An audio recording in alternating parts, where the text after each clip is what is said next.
Hello everyone, welcome back to another anatomy class with Dr. Hatami. Today we're going to talk about the central nervous system, which is chapter 13 of our human anatomy textbook. All right, let's get started. The nervous system is divided into two parts: central nervous system and the peripheral nervous system. CNS and PNS. You can find information about the peripheral nervous system in chapter 14, which I covered it in another video. Right now, we're focusing on the central nervous system, which is made up of the brain and spinal cord. Together, these two parts control most of the body's functions, from simple reflexes to complex thought processes. Let's begin with the brain. Brain is a highly organized and complex structure that is divided into four parts. Cerebrum, which is the largest part of the brain and is composed of two cerebral hemispheres. You can see how the cerebrum is going to cover the other parts. Next, deep within the brain, there is diencephalon, which is composed of thalamus, hypothalamus, and epithalamus. And then found at the back of the brain, there is cerebellum.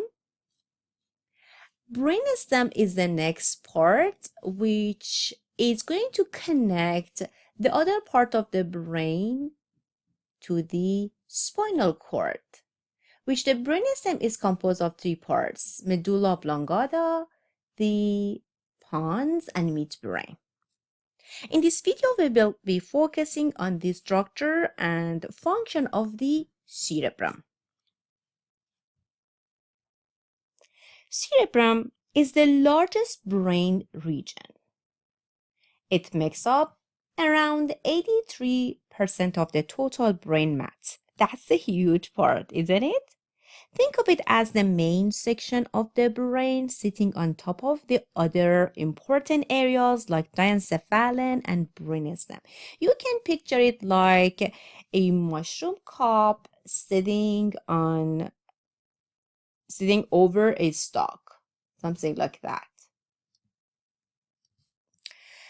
The cerebrum is divided into two parts, two hemispheres. We have right cerebral hemisphere and left cerebral hemisphere. Each hemisphere has its own special functions. For example, the left hemisphere is often linked to language and logic, while the right hemisphere is associated with creativity and spatial awareness. Also, each cerebral hemisphere controls the opposite side of the body. This means that the left hemisphere controls the right side of the body, while the right side controls the left side of the body. For example, if you move your right hand, it's the left hemisphere of your brain that making that happen. Additionally, the cerebrum has two main layers. The outer layer, or the superficial layer, which is the gray matter, is called cerebral cortex. The cerebral cortex is where a lot of the brain's processing takes place. This layer is responsible for higher brain functions like thinking, memory, decision making. You can think of it as the brain's control center. So the cerebral cortex, it can be the brain control center. Beneath the cortex, we have the cerebral white matter, which the cerebral white matter mainly is composed of the myelinated axons that connect different parts of the brain. Now let's look at the surface of the cerebrum. You'll see that it has many folds, which create depressions and elevations. The grooves or depressions are called sulci, which is the plural form, and the singular is sulcus. And then the raised area between the depressions is called gyri and gyrus, plural and singular form.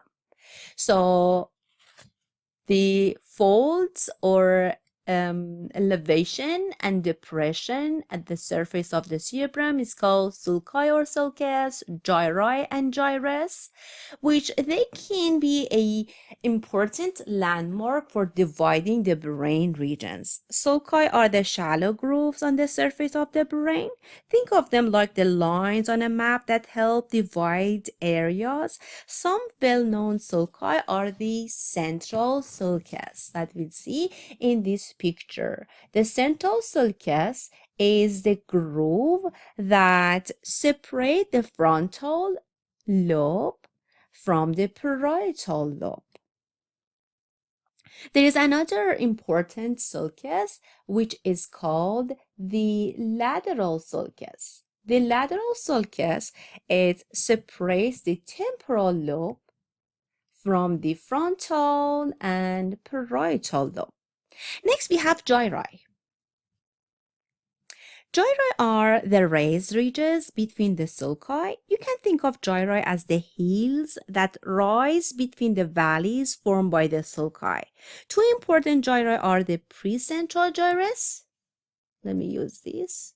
Precentral gyrus and postcentral gyrus. We call them as gyrus because this region is the elevation, the raised area. We call this as gyrus. We call this as precentral gyrus, as pre means before, or front of, as we have the precentral gyrus, which is located just in front of the central sulcus and is responsible for our movement, and the postcentral gyrus, which is just behind the central sulcus and helps us sense, touch, and pressure and different sensations. Now there are also two significant fissures. Fissure means deep groove. The transverse cerebral fissure, which let me show the transverse cerebral fissure right here, which this deep groove separates the cerebrum from the cerebellum. And then the longitudinal fissure is another significant fissure in the brain which divides the right and left cerebral hemisphere from each other. To be able to find the longitudinal fissure, you should look at the superior view of the brain. So here you can see this deep groove or fissure which longitudinally is gonna divide our cerebrum to the right cerebral hemisphere and left cerebral hemisphere. Okay, now let's talk about the superficial gray matter of the cerebrum, which is a crucial part of your brain. Gray matter of the cerebrum is called cerebral cortex. The gray matter or the cortex makes up about 40% of total brain mass. One of its main features is that it has gyri and sulci. So gyri and sulci, or this folding, increase the surface area of the brain significantly. So instead of having a very huge brain, this folding increasing the surface of the brain, allowing for more neurons and therefore more brain activity. The superficial gray matter or the cerebral cortex is where a lot of important functions happen. It's involved in our conscious mind. So our conscious mind is cerebral cortex, which means it plays a key role in our self-awareness, help us process our sensations. This area also controls our voluntary movement, the movement that we choose to make, along with our ability to communicate and remember things. It's essential for our understanding of the world around us. So this is actually the important job for the cerebral cortex: self-awareness, sensations, voluntary movement, communication, memory, and understanding, and totally aids our conscious mind. The cerebral cortex. Each cerebral cortex is divided to 5 primary lobes: frontal lobe, parietal lobe, occipital lobe, temporal lobe, and insula. The frontal lobe is located at the front of the brain. So let me color the frontal lobe, which is next to the frontal bone. The frontal lobe is responsible for higher cognitive functions like decision making, problem solving, and planning. It also controls our voluntary movement and plays a significant role in our emotions and social interactions. Next, let's find the parietal lobe. The parietal lobe positioned just behind the frontal lobe next to the parietal bone.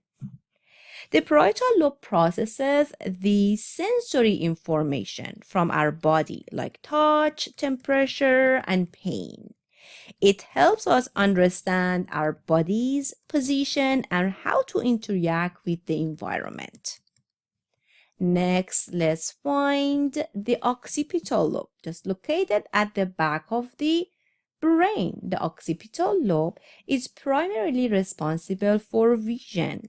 It processes visual information we receive from our eyes, helping us recognize shapes, colors, and movement. Next, let's find the temporal lobe. The temporal lobe found on the side of the brain, and the temporal lobe is actually involved in hearing, the balance, the language comprehension. It also plays a role in memory and our ability to recognize faces and objects. And there is a hidden lobe, which you can find it just deep into the lateral sulcus, just here. If you go deep into the lateral sulcus, you can find the insular lobe. The insular lobe is involved in emotional awareness, self-awareness, and the processing of bodily sensations, including taste and pain. In this table, you can find these 5 lobes of the cerebral cortex and their function. Frontal lobe, as I mentioned before, is composed of the primary motor cortex, involved in voluntary movement, and also it can control the planning movement. It can control the eye movement, the speech production. It's going to be involved in executive cognitive functions and emotional response.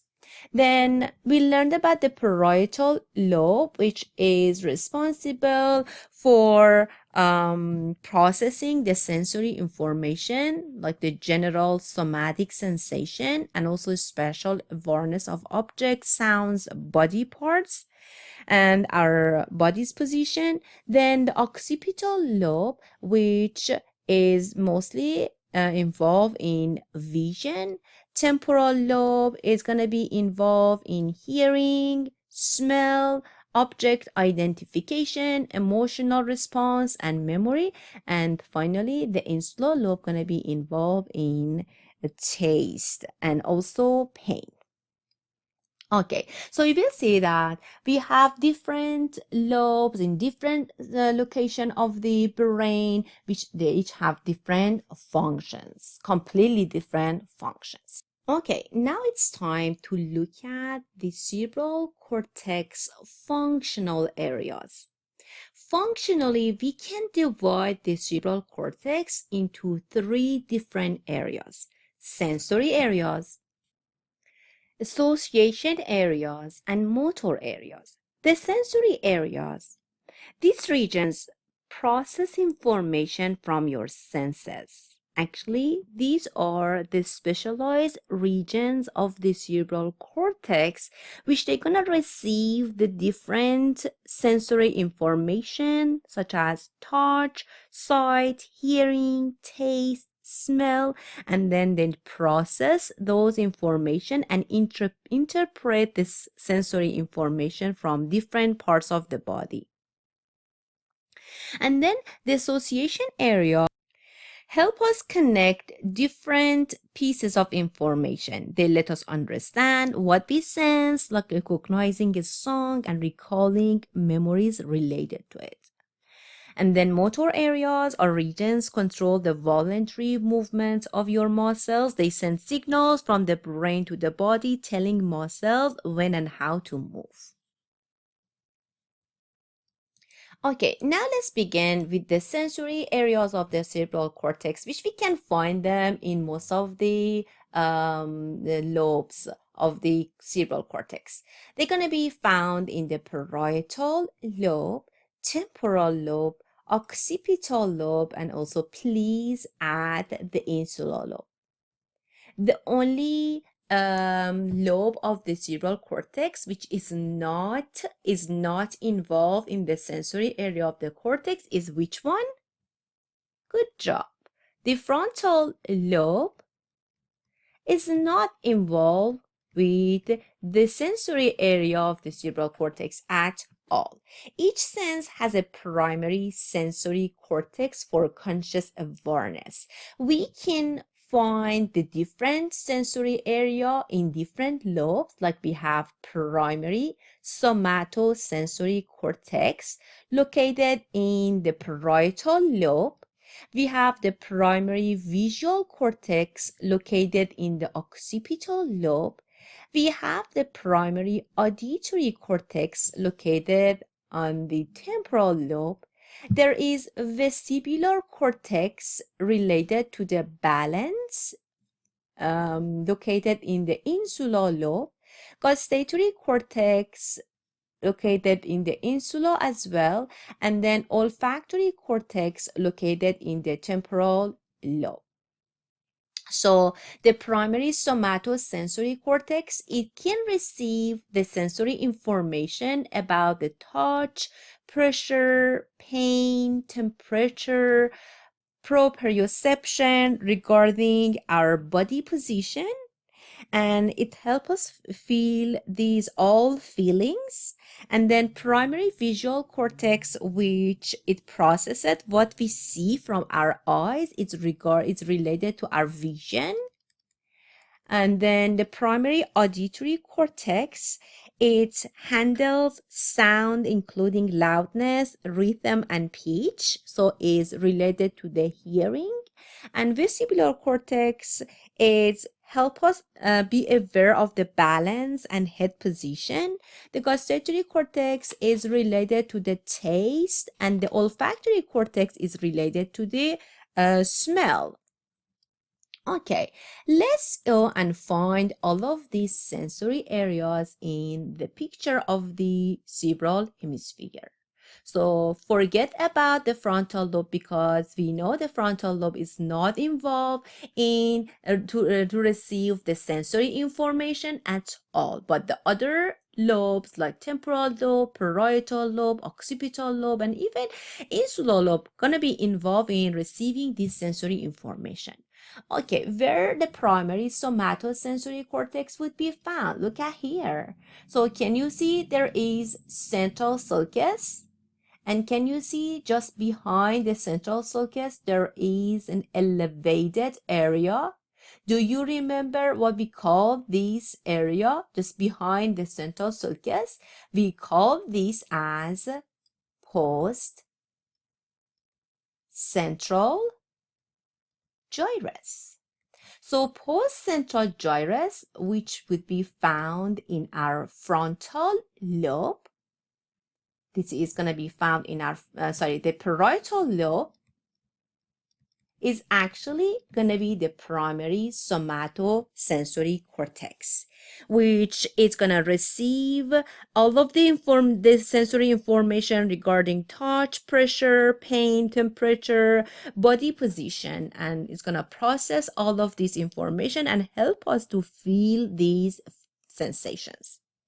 Next, we talked about the primary visual cortex. Let's go to the occipital lobe and find the primary visual cortex right here, which is regarding the vision. It's going to receive all of the sensory information coming from our eyes, and then it's going to process what we see from our eyes. Next, we should find the primary auditory cortex. The primary auditory cortex is going to be found on the top edge of the temporal lobe, just here.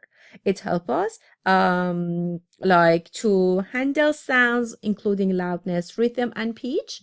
And then what else? Let's find the gustatory cortex. Actually, the gustatory cortex, which is related to the taste, going to be found in insular lobe here, just deep to the central sulcus, lateral sulcus. We can find the insular lobe, which is related to the kind of handling the taste, and also help us be aware of balance and head position. So we have gustatory cortex and vestibular cortex also here. So let me add it here, vestibular cortex, both gonna be found here in the insular lobe. And then let's find out the olfactory cortex. I cannot find it here, but we can actually draw it just here. This is gonna be the olfactory cortex. The olfactory cortex, which gonna be found in the temporal lobe. It processes our sense of smell. Okay, and here we go. That is a picture of the insula. The hidden lobe, which you can see here, is going to be found deep to the lateral sulcus. So we just went deep to the lateral sulcus, and then you can see the insular lobe, which, as I mentioned before, we can find two sensory area here. We have the gustatory cortex related to our taste, just found here. It's going to receive the sensory information regarding the taste from our tongue and the other part of the oral cavity, and going to process that information.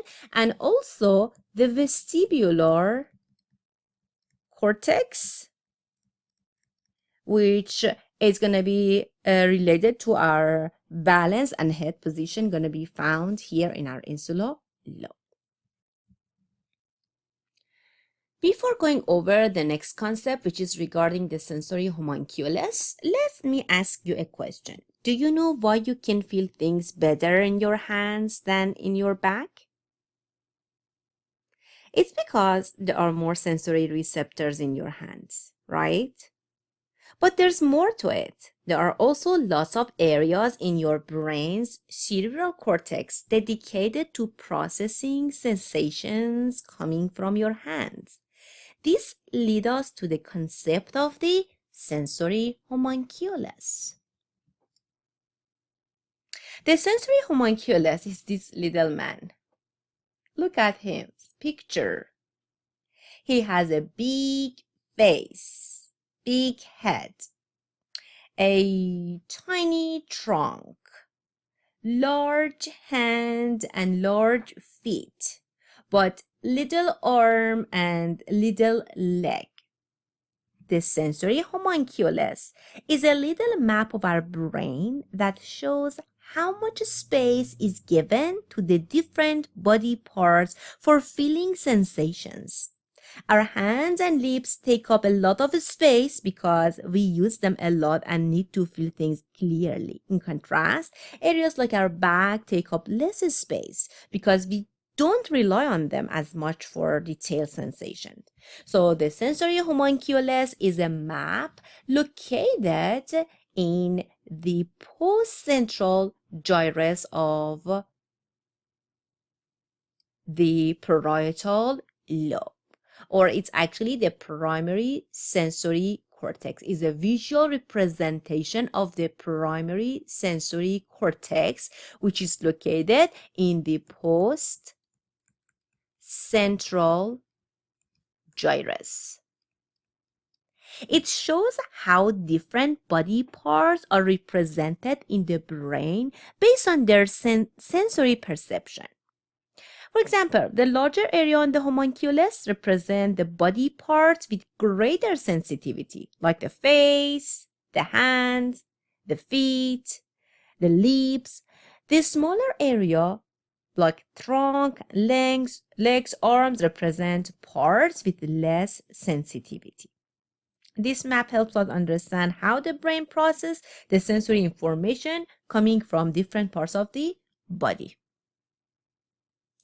Now let's go over the motor areas of the cerebral cortex. The motor areas of the cerebral cortex located only in the frontal lobe. The key motor area found in the frontal lobe are the primary motor cortex, the premotor cortex, frontal eye field, and Broca's area. Okay, now let's find the motor areas in the frontal lobe. So as I mentioned before, now we can forget about the parietal lobe, the occipital lobe, the temporal lobe, and even the insular lobe. And then we're just gonna focus on the frontal lobe because we have all of the motor areas located in the frontal lobe. We have the primary motor cortex. So as you can see here, that is our central sulcus. So just front of the central sulcus, we have this raised region, which is called the precentral gyrus. The precentral gyrus of frontal lobe is the primary motor cortex. Is the area initiates the voluntary movement and is organized by body part.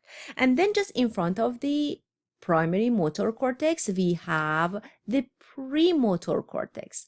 The premotor cortex is going to help plan movement and coordinate the complex actions. It's going to plan the movement and then send the instruction to the primary motor cortex. Next, let's find the frontal eye field. The frontal eye field just going to be found in front of the premotor cortex here. And as the name of this area is descriptive, it's gonna take care of the take care of the eye movement. It's gonna control the eye movement and helps with tracking and scanning the frontal eye field. Then we have the Broca's area, which the Broca's area, let me just use another color. So the Broca's area just here, this region is involved in speech production and also language processing. So then let's review all of these motor area of the cerebral cortex. So as I mentioned before, all gonna be found in our frontal lobe, just different part of the frontal lobe. We have the primary motor cortex located along the precentral gyrus of the frontal lobe. It's gonna control the precise voluntary movement of our hand, the facial muscle, all of the skeletal muscle in our body. The premotor cortex located just in front of the precentral gyrus is going to plan and coordinate the complex movement and send those plan or those instruction to the primary motor cortex. We also have the frontal eye field, which is located in front of the premotor cortex. This area controls your eye movement, particularly when you're following something that's moving quickly, like when you're watching a car drive by. Finally, the Broca's area, which controls the muscles you use for speaking. It helps coordinate the movement of your mouth, and it's also connected to areas that help you understand the language. So these areas work together to control different types of movement, from basic actions to complex tasks like talking and moving your eyes.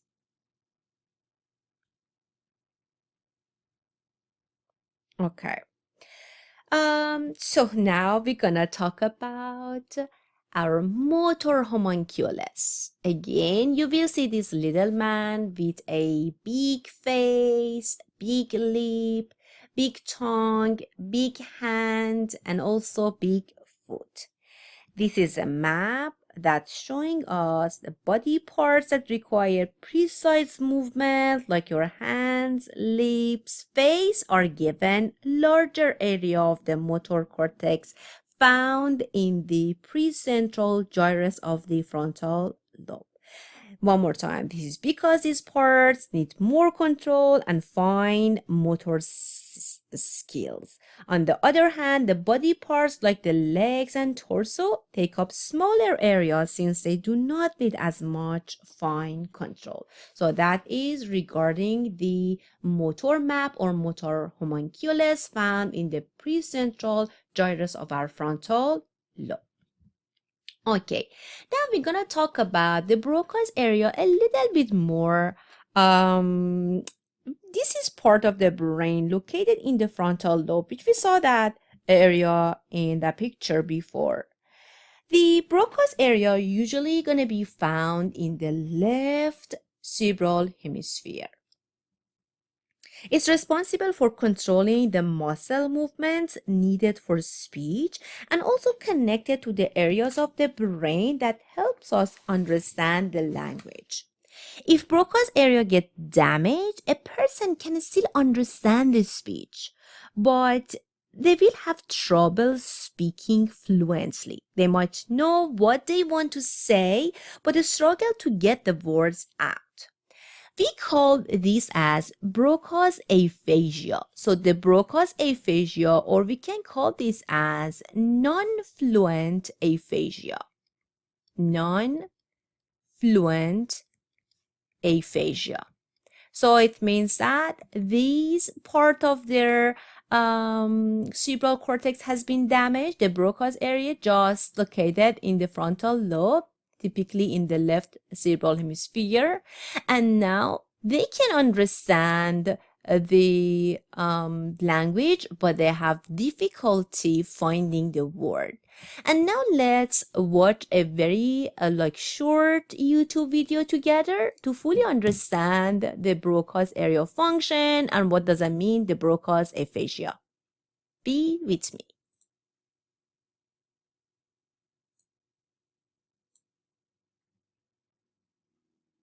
Can you tell us your name? Mike Caputo. And Mike, when was your stroke? I was 7 years ago. Okay. And what did you used to do? Worked Autodesk, seven sales and worldwide, and very good. Yeah. Okay. And who are you looking at over there when you turn your head? That's my wife. Okay. And why is she helping you to talk? She's a speech. So you have trouble with your speech? Yeah. And what's that called? Aphasia. All right. And so why don't you work now? I do. And what do you do now? Voices of Hope aphasia. And what is Voices of Hope? Peterburg, and Dr. Hinckley, and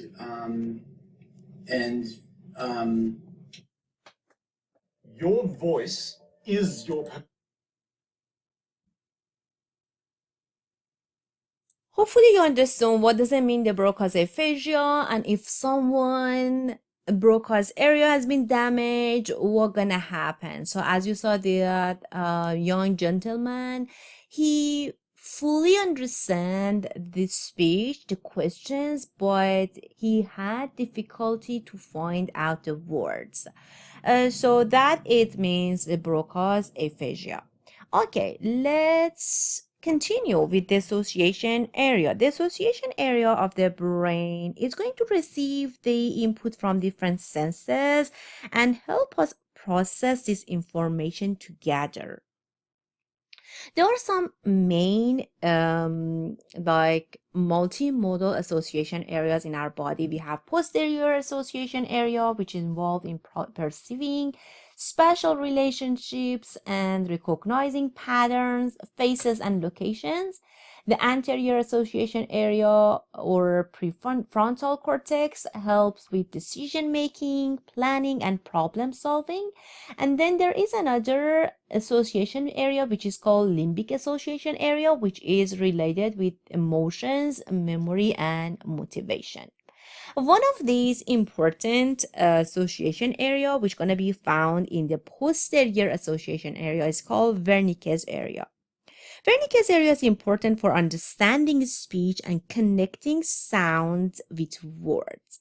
It helps us coordinate the language, both what we hear and what we see, and helps with word articulation and recognizing sounds.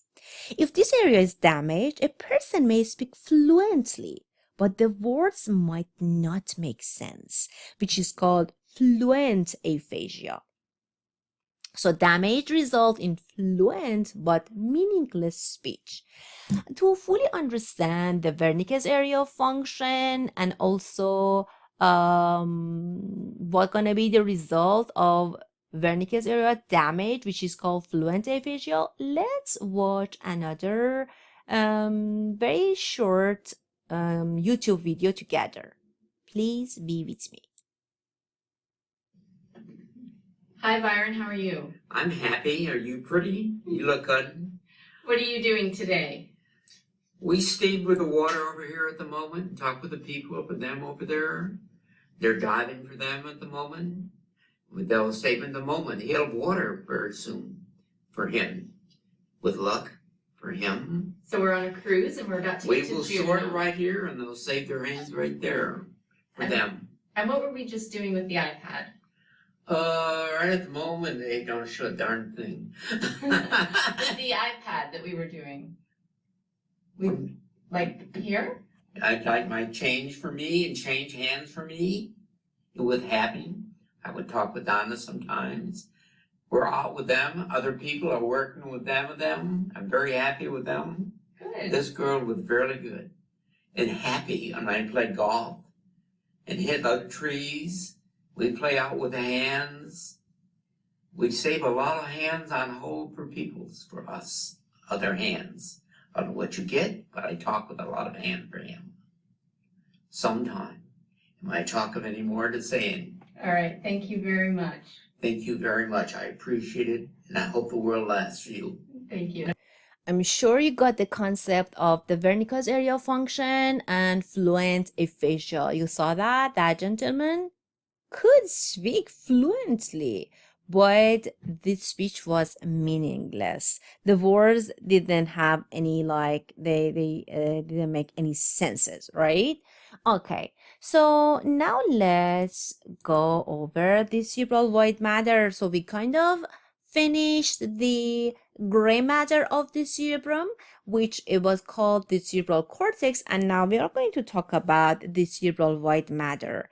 The cerebral white matter is going to actually it's composed of the myelinated axons, which they help send signals quickly, and there are three types of the cerebral white matter. We have association fibers, which going to be found horizontally, connect different parts of the same hemisphere.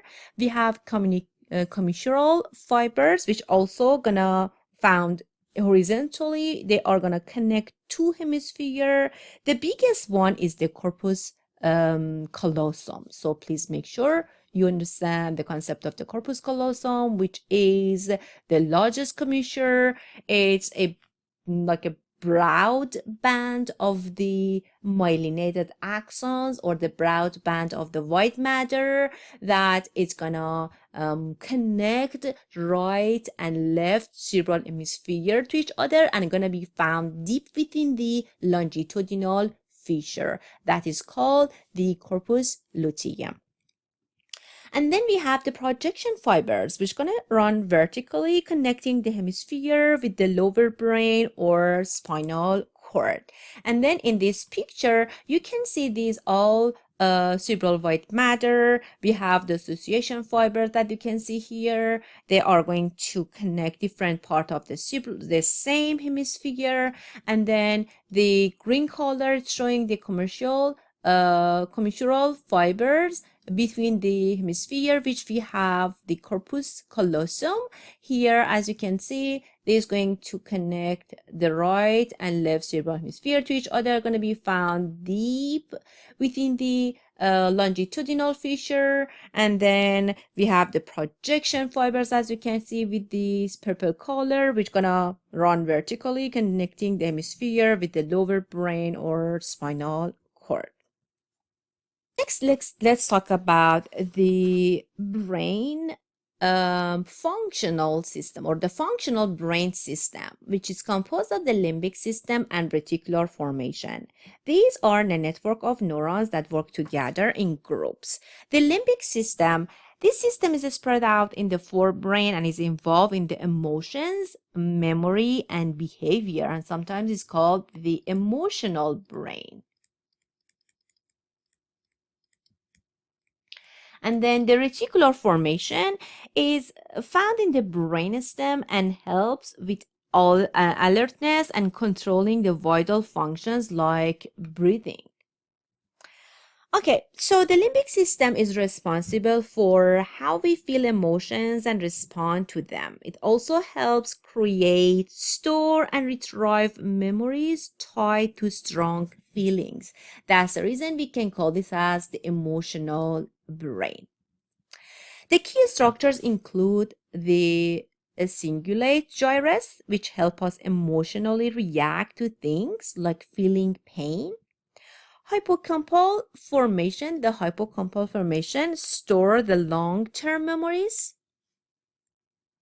And then amygdaloid body forms and retrieves the emotional memories, and especially related to the fear. And when it's overactive, it can link to the PTSD.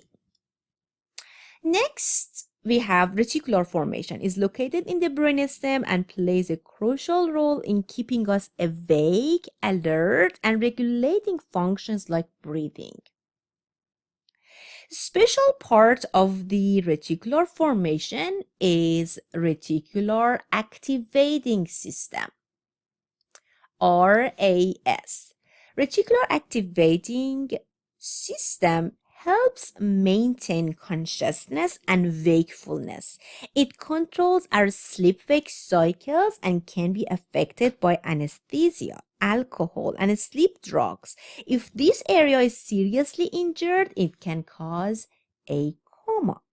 So the severe injury of the reticular activating system, it can lead to the coma or loss of consciousness.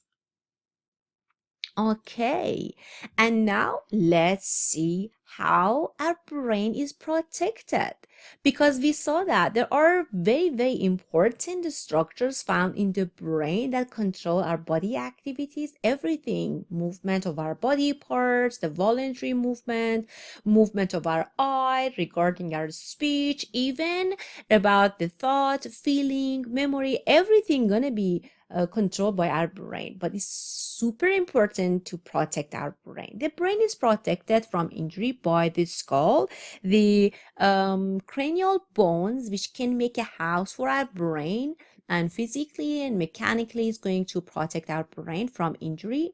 And then we have the meninges, which the meninges are the membrane covering the brain.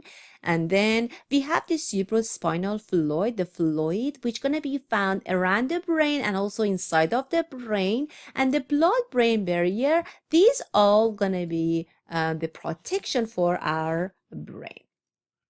Okay, let's start with the meninges. The meninges are the three protective membranes that cover the brain. We can divide the meninges into three layers. From outside, we have dural matter. Then under dural matter, there is arachnoid matter. And then the deepest one is pia matter. So from outside to the inside, these three layers are dural matter, arachnoid matter, and the pia matter. The dura mater is the outermost layer. It's tough. It's a very tough connective tissue, which provide the best protection. It also contains blood vessels and form the outer covering of the brain. So as you can see, it's going to be found under the bone. So if you have like the skin of a scalp and then the bone of a skull, which around the bone we have periosteum, then under the periosteum of the after periosteum and bone, we have the dura mater, this outermost layer. Then the middle layer is arachnoid matter, which this layer, as you can see, it looks like a web. It contains the cerebrospinal fluid in a space called the subarachnoid space. Sub means under. So here you can find the space under the arachnoid matter. So it's called the subarachnoid space. This space is going to be filled with a fluid, which is cerebrospinal fluid, which cushions the brain and helps protect it from infection. And then let's find the inner layer, which is the pia mater. Look at here. This is the innermost layer. It's very thin and delicate connective tissue, and it closely follows the shape of the brain. And it contains the blood vessels that supply the nutrients to the brain. So you can see that it's even go to the sulcus, and it's impossible to separate the pia mater from the brain tissue. Okay. So let's review it. We talked about the 3 protective membrane which gonna cover our brain. The outermost layer is the dura mater. It's very tough connective tissue. It connects the blood vessel and form the outer covering of the brain. And under dura mater, we have the arachnoid matter as the middle layer. And under the arachnoid matter, we have a space. It's called the subarachnoid space, which in the subarachnoid space, we talked about the fluid, the cerebrospinal fluid, which cushion the brain and act as a barrier to protect the brain from infection. The pia mater, which is the innermost layer, it's closely adhere to the surface of the brain, and it's kind of impossible to separate them from each other. And also it contains a blood vessel. In this picture, we can see some important extensions related to the dura mater. The dura mater has some important extensions that help divide the cranial cavity and limit the movement of the brain. We have these structures related to the dura mater: falx cerebri, falx cerebelli, and tentorium cerebelli. The falx cerebri is a large, sickle-shaped, vertical sheet. It sits in the middle within the longitudinal fissure between right and left cerebral hemisphere. That is the extension of the dura mater in the longitudinal fissure. So it's just literally going to be found between right and left cerebral hemisphere, falx cerebri. And next, look at the falx cerebelli. It's going to be found here. Let me use it and use another color here. The falx cerebelli is the vertical partition that runs along the vermis, which the vermis is the part is going to be found between the right and left cerebellar hemisphere. Then the falx cerebelli going to be found in the back of the skull, in the center part of the cerebellum. And next is the tentorium cerebelli. The tentorium cerebelli looks like a tent and lies almost horizontally. It separates the cerebrum from the cerebellum and is found in the transverse fissure. These partitions help keep the brain stable and organized within the skull. Yes, we talked about this important structure related to our dura mater, which is the extension, the inward extension of the dura mater, forming the flat partition, which gonna subdivide the cranial cavity, limiting the movement of the brain within the cranium.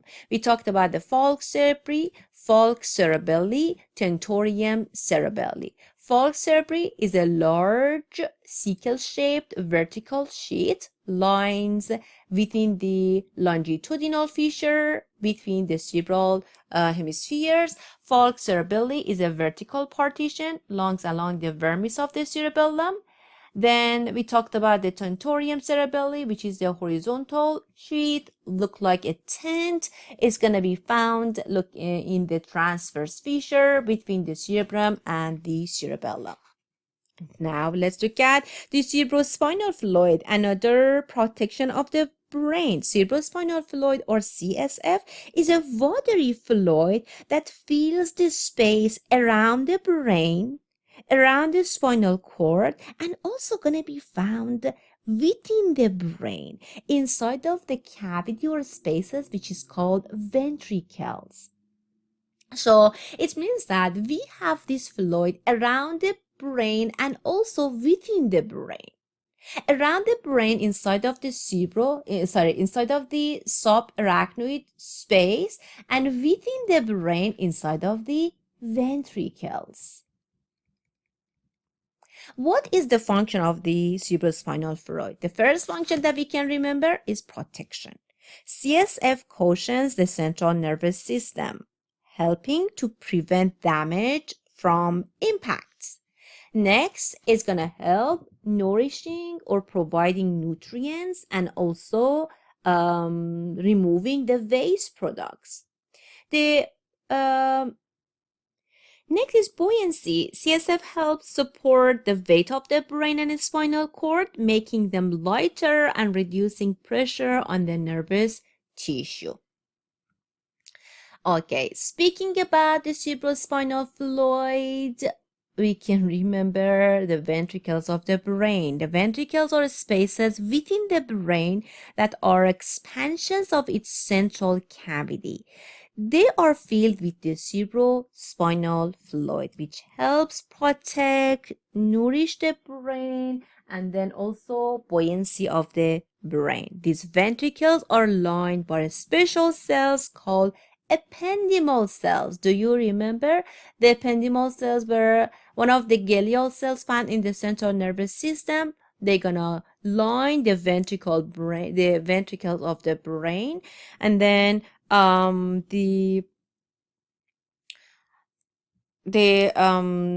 ventricles are also connected to the central canal of the spinal cord, allowing the flow of cerebrospinal fluid throughout the central nervous system. Okay, let's look at this picture of the ventricles of the brain. You can see the anterior view and lateral view. We have the lateral ventricles, two. Actually, we have right and left lateral ventricles found in the cerebral hemispheres, found in each right and left cerebral hemisphere. And they are actually separated by a thin membrane, which is called septum pellucidum. Next, we have the third ventricle, which is here.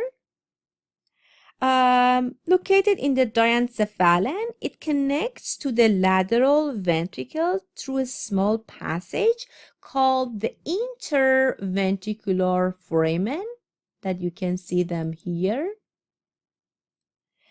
Then there is fourth ventricle located in the brainstem, just behind the pons and medulla oblongata, or you can see the fourth ventricle. It's found like between the pons and the cerebellum. The cerebral aqueduct, which we can find it just here, is going to connect the third and fourth ventricle. The cerebral aqueduct runs through the midbrain.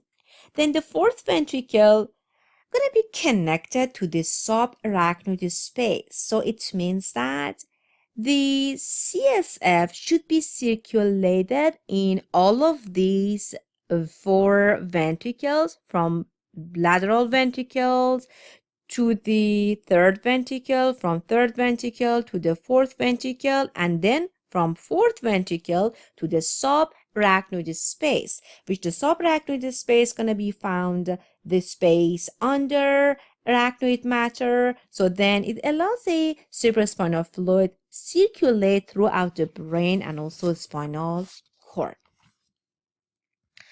So then, yes, let's review the ventricles of the brain. So as we mentioned, we have 4 ventricles. We have 2 right and left lateral ventricles. We have 1 third ventricle and 1 fourth ventricle. The lateral ventricles located in each right and left cerebral hemisphere, and you saw that how they're going to be separated by the septum pellucidum. And then the third ventricle located in diencephalon, they are connected to the lateral ventricles via the interventricular foramen. So it means that the CSF from lateral ventricles through the interventricular foramen, it goes to the third ventricle, and then through the cerebral aqueduct located in the midbrain, they go from like third ventricle to the fourth ventricle. So fourth ventricle located in the brainstem between like pons and medulla oblongata at one side and cerebellum at another side, and it's important to be connected to the subarachnoid space, so then it allows the CSF circulation.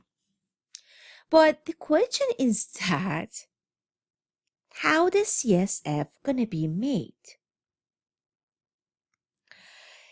The CSF or cerebrospinal fluid is produced in the special structure called choroid plexus. The choroid plexus are the membrane filled with blood vessels. They are located in the roof of the 4 brain ventricles. So it means that in the roof of the lateral ventricles, both right and left, let me just use another color. Which color? Let me use this light green color. So in the roof of the lateral ventricle, in the roof of the third ventricle, in the roof of the fourth ventricle, we have the choroid plexus.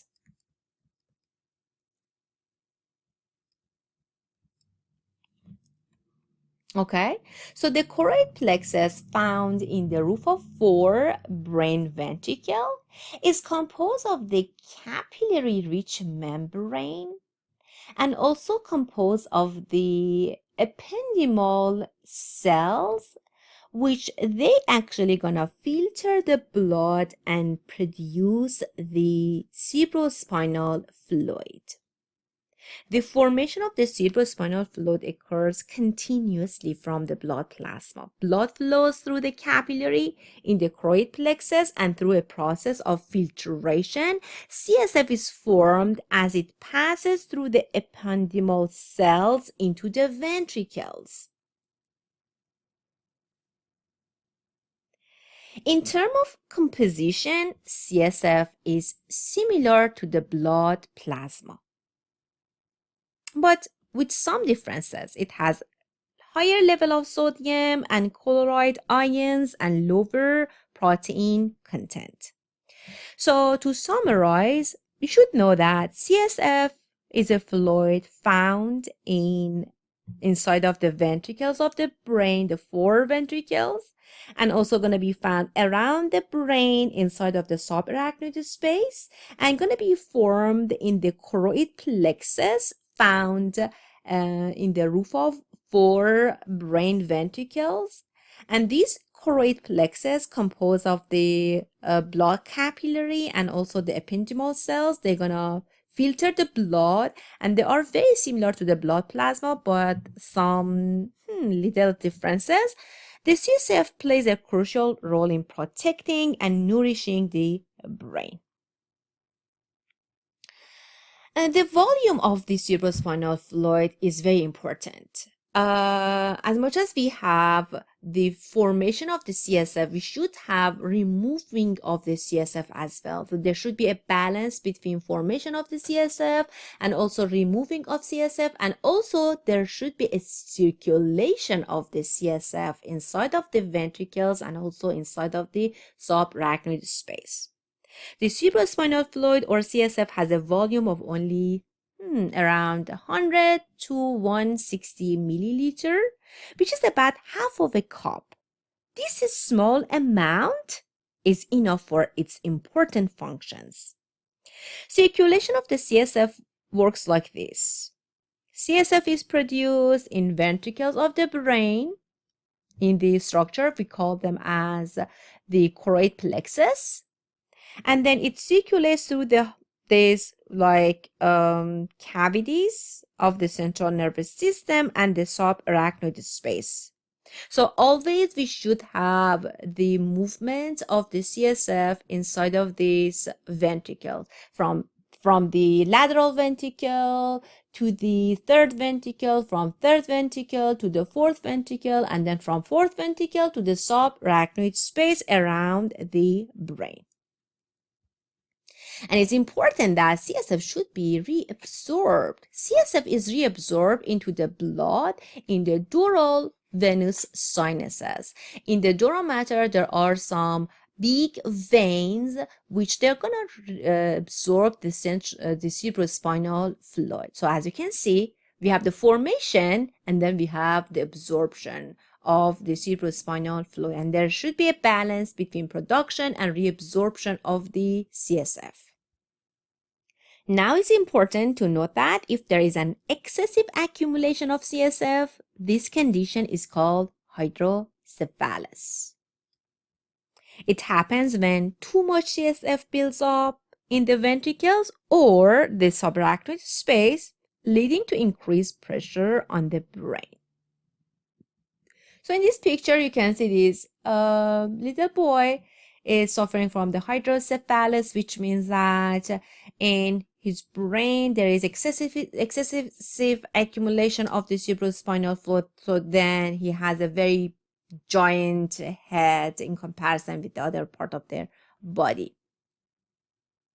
View it one more time so you can see how the cerebrospinal fluid going to be made by the choroid plexus. You can see these red structures found in each of these ventricles. So we have the lateral ventricle. Look at the choroid plexus here. Then the choroid plexus found in the third ventricle. The choroid plexus found in the fourth ventricle. And look at the direction of the CSF.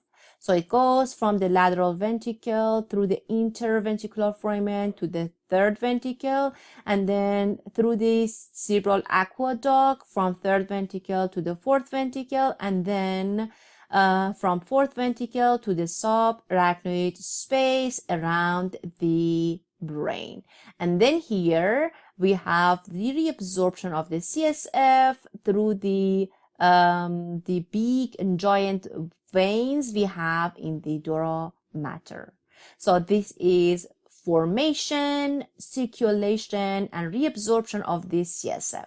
And this is actually the choroid plexus that you can see. It's composed of the blood capillary, and it's also composed of these ependymal cells, which you can see the ependymal cells are like a columnar cells. You can find the cilia on their apical surface, with these cilia can help the movement of the CSF inside of the ventricles. So then the blood gonna be filtered, and then the cerebrospinal fluid gonna be made.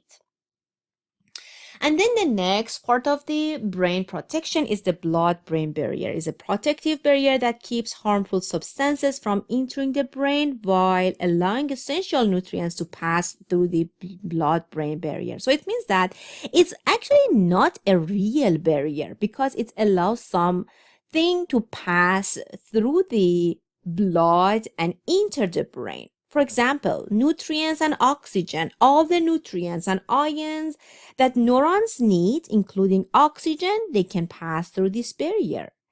Fat-soluble molecules, some fat-soluble substances like alcohol, nicotine, anesthetics, they can easily diffuse through the barrier and affect the brain and function. What is the key functions of the blood-brain barrier? It can protect the neuron because it does not let the toxins like urea and also some mild food toxins pass through the blood and enter the brain. So it's going to protect the neurons. And also because it allows the vital nutrients and ions to reach the neurons, it can be involved in nutrient supply. What is the structure of the blood-brain barrier? Actually, the blood-brain barrier, it composed of some endothelial cells, which means the simple squamous epithelial cells lining the blood capillary.